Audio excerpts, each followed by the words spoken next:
জীবন একটা, কয়টা? একটা দিন চলে গেলে ফিরে আসবে না, একটা রাত চলে গেলে ফিরে আসবে না। আমরা যদি একবার কবরে চলে যাই ফিরে আসতে পারবো না। যা করার এই জীবনে করতে হবে। হেলায় খেলায় এই পশ্চিমাদের ফাঁদে পড়ে, কাফেরদের ফাঁদে পড়ে, তাগুত মুনাফিকদের ফাঁদে পড়ে, ইবলিসের এই বাহিনীর ফাঁদে পড়ে জীবন নষ্ট করা যাবে না। জীবনে যা করেছি তওবা করে ফিরে আসবো, যা করেছি কি করবো? তওবা করে ফিরে আসবো। বাকি জিন্দেগি আল্লাহর জন্য কাটিয়ে দিব ইনশাআল্লাহ। বাকি জিন্দেগির প্রতিটা দিন রাত, ওঠা বসা চলাফেরা শুধুমাত্র একজন ব্যক্তিকে অনুসরণ করবো আমরা ইনশাআল্লাহ। তার নাম কি? মুহাম্মদ রাসূলুল্লাহ সাল্লাল্লাহু আলাইহি ওয়াসাল্লাম এবং তার সাহাবীদেরকে অবশ্যই। এছাড়া আমাদের সামনে আর কিচ্ছু নাই, আর কোনো রাস্তাও খোলা নাই। আমাদেরকে বুঝতে হবে আল্লাহ পাক এই দুনিয়াতে আমাদেরকে তার ইবাদত করার জন্য পাঠিয়েছেন। আল্লাহ পাক দেখতে চান আমলে কেউ আহসান, আল্লাহ পাক দেখতে চান আইয়ুকুম আহসানু আমালা।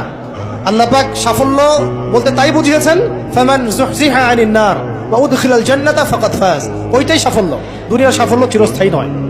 আল্লাহ পাক আমাদের তরুণ ভাইদেরকে কবুল করেন। আমিন।